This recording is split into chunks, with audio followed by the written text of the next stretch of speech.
Hey guys, welcome to Terzagi Institute. TNEB AE எக்ஸாமோட previous year questions தான் discuss பண்ண போகிறோம். ஆல்ரெடி இந்த பர்டிகுலர் எக்ஸாமுக்கு மார்க் ஸ்பிளிட் அப் எப்படி இருக்கும் அப்படின்றத பற்றி நம்ம சேனல்லே டீட்டெயிலாக ஒரு வீடியோ போட்டிருக்கோம். மறக்காமல் அதை செக் பண்ணி பாருங்கள். அதில் பேசிக் இன்ஜினியரிங் அண்ட் சயின்ஸ் அப்படின்றது கீழே பார்த்தீங்கன்னா 20 கொஷின்ஸ் வரைக்கும் கேட்பாங்க. இதுக்கு கீழே நிறைய சப் டாபிக்ஸ் மாதிரி இருக்குது. அதில் இன்னைக்கு எலக்ட்ரிக்கல் இன்ஜினியரிங் பற்றி தான் பார்க்க போகிறோம். இதுலேருந்து 3 கொஷின்ஸ் வரைக்கும் வரும். வாங்க வீடியோக்குள்ளே போகலாம். First question, eddy current losses can be reduced by having laminated core made up of அப்படின்னு கேட்டிருக்காங்க. முதல்ல eddy current அப்படின்னா என்னன்னா, இந்த மாதிரி ஒரு மெட்டல் பிளேட் இருக்கு. அது வந்து ஒரு மேக்னெட்டிக் ஃபீல்டுக்கு நடுவில் ஆசிலேட் ஆகுது. அப்படின்னா என்ன அர்த்தம்? அதை சுற்றி இருக்கிற மேக்னெட்டிக் ஃபீல்டு எப்போவுமே வந்து சேஞ்ச் ஆகிக்கிட்டே இருக்கும். அதுதான் அர்த்தம். ஓகேவா? அதை அச்சீவ் பண்ணுறதுக்காக தான் நம்ம இந்த மாதிரி அந்த மெட்டல் ஆசிலேட்டிங்கில் வைக்கிறோம். ஸோ தட் அதை சுற்றி இருக்கிற மேக்னெட்டிக் ஃபீல்டு எப்போவுமே அதை ஆல்டர்னேட்டாக மாறிக்கிட்டே இருக்கும். ஓகே, அப்படி இருக்கிறப்போ அந்த மெட்டாலிக் பிளேட்டுக்குள்ளவே வந்து என்ன ஆகும்னா ஒரு கரண்ட் வந்து ஃப்ளோ ஆக ஆரம்பிக்கும். இன் தி ஃபார்ம் ஆஃப் எடிஸ். ஓகேவா? சின்ன சின்ன எடி மாதிரி கரண்ட் வாட்டரில் எடிஸ் ஃபார்ம் ஆகுதுன்னு சொல்கிறோம்ல, அந்த மாதிரி அந்த மெட்டாலிக் பிளேட்டில் கரண்ட் வந்து இந்த மாதிரி எடிஸ் மாதிரி ஃபார்ம் ஆரம்பிக்கும். இதுக்கு பேர் தான் எடி கரண்ட். இதனால பார்த்தீங்கன்னா பவர் டிரான்ஸ்மிஷன் இந்த மாதிரி இடத்துலலாம் யூஸ் பண்ணுறப்போ இதனால நிறைய லாசஸ் வரும். அதை தான் எடி கரண்ட் லாசஸ் அப்படின்னு சொல்லுவாங்க. இதை அவாய்ட் பண்ணணும் அப்படின்னா லேமினேட்டட் கோர் வந்து யூஸ் பண்ணலாம். Specially it should be made up of a steel alloy. அதுதான் option D is the right answer. Next question, materials which show zero resistance are called as. So இது ஜென்ரலாக அந்த conductivity கீழே வரும். நம்ம ஒரு மெட்டீரியலை வந்து எப்படிலாம் பிரிக்கலாம் அப்படின்னு சொல்லியிருந்தோம்னா, ஃபர்ஸ்ட் இன்சுலேட்டர், அதாவது it does not pass any electricity to pass through. அது வந்து அது வழியாக எந்த எலக்ட்ரிசிட்டியும் பாஸ் பண்ண விடாது. நெக்ஸ்ட் ஒன் வந்து அதுக்கு அப்படியே ஆப்போசிட் கண்டக்டர், அது வழியாக எலக்ட்ரிசிட்டி பாஸ் ஆகும். தேர்ட் ஒன் வந்து semiconductor. Fourth one super conductor. Semiconductor அப்படின்னா நார்மல் டெம்பரேச்சரில் அது வந்து ஒரு இன்சுலேட்டர் மாதிரி பிஹேவ் பண்ணும். அதே மெட்டீரியலை நீங்கள் ஹீட் பண்ணீங்கன்னா இட் வில் கண்டக்ட் எலக்ட்ரிசிட்டி. அதுதான் semiconductor.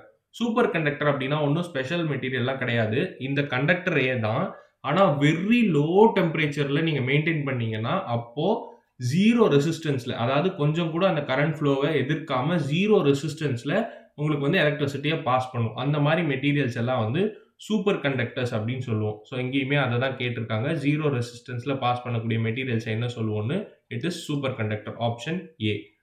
Next question, third question, the principle of working of meter bridge is based on Wheatstone network. இதை பேஸ் பண்ணி தான் நம்மளுடைய மீட்டர் பிரிட்ஜ் அப்படிங்கிற எக்யூப்மெண்ட் வந்து ஒர்க் பண்ணும். So option B is the right answer. Wheatstone பிரிட்ஜில் இந்த மாதிரி 4 ரெசிஸ்டர் வந்து கனெக்ட் ஆகிருக்கும். ஓகேவா? அதோட ரெசிஸ்டன்ஸ் ஃபார் எக்ஸாம்பிள் சே இது வந்து R1, இந்த ரெசிஸ்டரோட ரெசிஸ்டன்ஸ் வேல்யூ R2, இங்கே R3, இங்கே R4 அப்படின்னு இருந்துச்சுன்னா இந்த வீட்ஸ்டோன் பிரிட்ஜோட ஒர்க்கிங் பிரின்சிபல் என்ன இருக்கும் அப்படின்னு பார்த்தீங்கன்னா, R2 divided by R1 is equal to R4 divided by R3 அப்படிங்கிறது தான் இதோடைய பிரின்சிபல். இதை பேஸ் பண்ணி தான் நம்மளோட மீட்டர் பிரிட்ஜோட ஒர்க்கிங்குமே இருக்கும். Okay, next question. Okay, fourth question, when two resistors are connected in parallel. இந்த மாதிரி ஒரு சர்க்கியூட்ல 2 ரெசிஸ்டரை வந்து பேரலா R1 R2 அப்படின்னு பேரலா கனெக்ட் பண்ணியிருந்தாங்கன்னா எப்படி இருக்கும் அப்படின்ற மாதிரி ஸ்டேட்மெண்ட்ஸ் கொடுத்துருக்காங்க. ஃபர்ஸ்ட் என்னன்றதை பார்த்துடலாம். கேஸ் 1, ரெசிஸ்டர் 2 பேரலா கனெக்ட் பண்ணியிருந்தாங்கன்னா அதில் பாஸ் ஆகக்கூடிய அந்த வோல்டேஜ் இருக்கு இல்லையா, பொட்டன்ஷியல் டிஃப்ரென்ஸ் வந்து சேமாக இருக்கும் ரெண்டுத்துலேயும். அது பட் அந்த 2 ரெசிஸ்டர்லையும் பாஸ் ஆகக்கூடிய கரண்ட் வந்து இட் வில் பி சேஞ்சஸ்.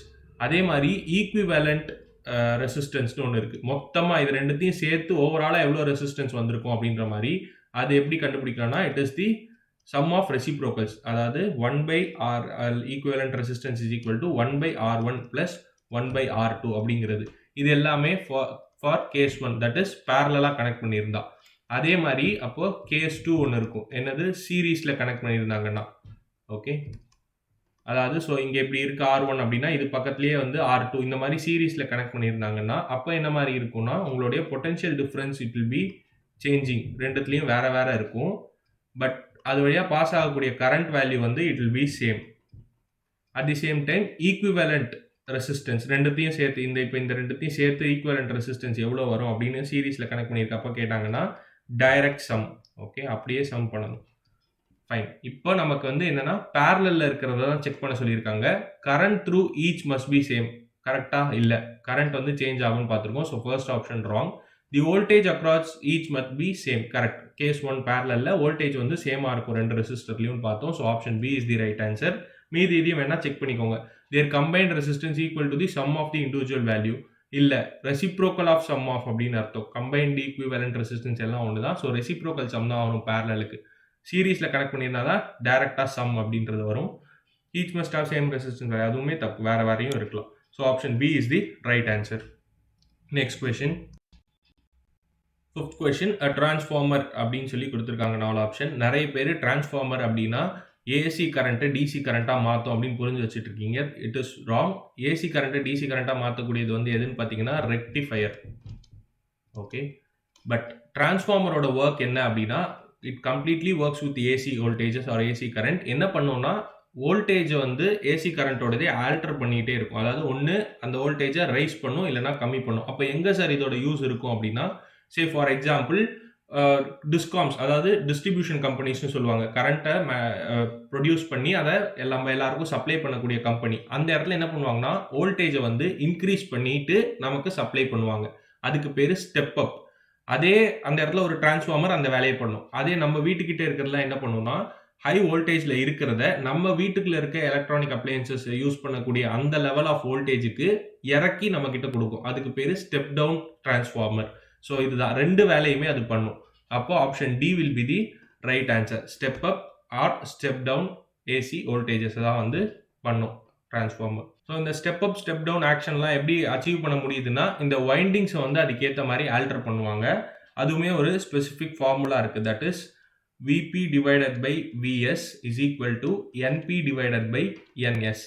அதாவது Vp அப்படின்னா இந்த பிரைமரி வைண்டிங்ல இருக்கப்ப என்ன வோல்டேஜ் இருக்கு, உள்ள வரப்ப என்ன வோல்டேஜ் இருக்கு, அண்ட் இந்த இடம் Vs அப்படின்னா இந்த பக்கம் செகண்டரி வைண்டிங்ஸ் கிட்ட போறப்ப அதோட வோல்டேஜ் என்ன இருக்கு அப்படின்ற மாதிரி it will be equal to Np அப்படின்னா நம்பர் ஆஃப் வைண்டிங்ஸ், இந்த வைண்டிங்ஸ் எத்தனை கொடுத்துருக்கீங்க, number of windings in primary winding. இந்த இடத்துல பார்த்தீங்கன்னா NS அப்படிங்கிறது number of windings in secondary winding. So இதுதான் வந்து அந்த ஈக்குவேஷன் டிரான்ஸ்ஃபார்மருக்கு. இதை யூஸ் பண்ணி சம்ஸ்க்குமே வரலாம். ஓகே, ஒரு குட்டி ஷவுட் அவுட். நீங்கள் இப்போ தான் competitive exam first time prepare பண்ணுறீங்கனாலோ, இல்லை உங்களை ப்ரிப்பரேஷனில் ஒரு லாங் கேப் விழுந்துருச்சு, எனக்கு ஒரு கைடன்ஸ் இருந்தால் நல்லாயிருக்கும், எக்ஸாம்ஸும் நேராக இருக்குது அப்படின்னு ஃபீல் பண்ணுறீங்கன்னா நம்ம டெர்சாகி இன்ஸ்டியூட்லேயே regular class room coaching start பண்ணுறாங்க. அண்ட் அதில் என்ன அட்வான்டேஜ்னா சிவில் இன்ஜினியரிங் மட்டும் இல்லாமல் ஜிஎஸ் ஆப்டிடியூட் எல்லாத்தையும் சேர்த்தே கவர் பண்ணிவிடுவோம். இப்போ ஸ்பெஷல் ஆஃபர்ஸுமே போயிட்டுருக்கு.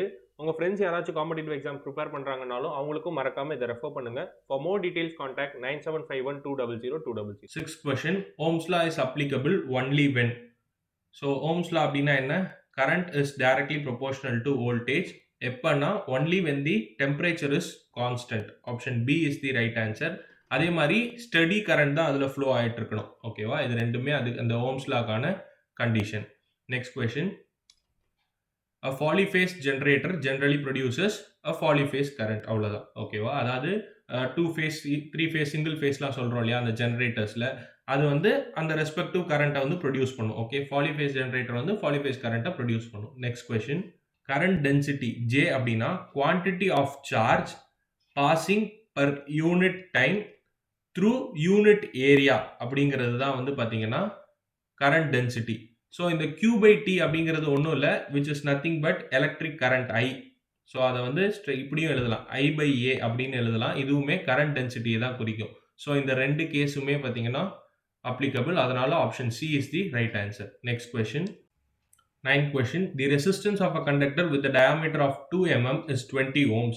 If the diameter is doubled with the length remaining same, the new resistance becomes அப்படின்னு கேட்டிருக்காங்க. நமக்கு தெரியும் ஜென்ரலா resistance is equal to resistivity of that material into length divided by cross sectional area. இந்த cross sectional areaல தான் எனக்கு diameter 2 mm என்ற diameter உள்ள வரப்போகுது. that is pi by 4 into d square அப்படின்னு. எனக்கு ரெசிஸ்டன்ஸையும் டயாமீட்டரை பற்றி மட்டும்தான் இங்கே பேசிகிட்டு இருக்காங்க. அதனால் நான் இது ரெண்டுத்தை பற்றி உள்ள இருக்கிற ரிலேஷன் என்னன்னு எடுத்துக்கிட்டாலே போதும். Resistance is indirectly proportional to or inversely proportional to square of my diameter. இந்த ரிலேஷன் இருந்தாலே போதும், நம்மளால ரிசால்வ் பண்ண முடியும். தட் இஸ் ஃபர்ஸ்ட் இனிஷியலாக இருக்கிற ரெசிஸ்டன்ஸை வேணால் R1 இல்லைனா R2க்கு ஃபர்ஸ்ட் எழுதுவோமா. செகண்டாக வரப்போகிற resistance it will be equal to 1 divided by d to the whole square. divided byல நான் என்ன பண்ணிக்கிறேன், R1 போடுறேன். ஓகே, அதனால என்ன ஆகும், எனக்கு என்னுடைய d1 ஸ்கொயர் வந்து நியூமரேட்டருக்கு வந்துடும். ஓகே, ஸோ இந்த ரிலேஷனில் இப்போ எனக்கு R1 அப்படின்னா 20 ohms அப்படின்னு தெரியும். d1 அது வந்து 2 mm. D2 வந்து என்ன ரிலேஷன் குடுத்திருக்காங்க? If the diameter is doubled ன்னு குடுத்திருக்காங்க. அப்ப D2 is equal to 2 times of D1. Sorry, 2 times of D1. So இத சப்ஸ்டிட்யூட் பண்ணீங்கனாலே போதும். You will get R2 value, which is nothing but 5 ohms. Option C is the right answer. 10th question. A transformer step up 220 volts to 2200 volts if the secondary coil of the transformer has 200 turns. The number of turns in primary coil will be. So நான் இது முன்னாடியே transformer பத்தி explain பண்ணப்ப ஒரு formula மாதிரி சொல்லியிருந்தேன் இல்லையா? அதே ரிலேஷனை யூஸ் பண்ணி தான் இங்க டைரக்டா மீதி எல்லாத்தையுமே இருக்கு. ஓகே, பிரைமரியில 220, செகண்டரியில 2200 வோல்ட்ஸ் இன்க்ரீஸ் பண்ண போறாங்க. தென் செகண்டரி காயில்ல இருக்கிற டர்ன்ஸ் கொடுத்துட்டாங்க. NS வந்து 200 கொடுத்துட்டாங்க. அப்ப NPல எவ்வளவு இருக்கும்னு கேட்டிருக்காங்க. எல்லாத்தையுமே சப்ஸ்டிட்யூட் பண்ணி அப்படியே கேன்சல் பண்ணீங்கன்னா you will get the answer. Here the answer is option A, 20. நம்ம டெர்சாகி இன்ஸ்டியூட்ல ஆன்லைன் டெஸ்ட் சீரிஸுமே அவைலபிளா இருக்கு. ஒவ்வொரு ஸ்பெசிஃபிக் எக்ஸாமுக்கும் ஏற்ற மாதிரி டிசைன் பண்ணது இருக்கு. அதுக்கான டீடைல்ஸ் தான் இங்க ப்ரொவைட் பண்ணியிருக்காங்க. உங்களுக்கு வேற ஏதாவது ஃபர்தர் டீடைல்ஸ் தேவைப்படுது அப்படின்னா யூ கேன் கான்டாக்ட் 9751200200. உங்க ஃப்ரெண்ட்ஸ் யாராச்சும் காம்படிட்டிவ் எக்ஸாம்ஸ்க்கு ப்ரிப்பேர் பண்றாங்கனாலும் அவங்களுக்கும் இதை ரெஃபர் பண்ணுங்க. வேற ஒரு வீடியோவில் மீட் பண்றேன். இந்த வீடியோ உங்களுக்கு பிடிச்சிருந்தா லைக் பண்ணுங்க, ஷேர் பண்ணுங்க, சப்ஸ்கிரைப் பண்ணுங்க. டாடா பை பை. இன்னொரு வீடியோவில் பார்க்குறேன்.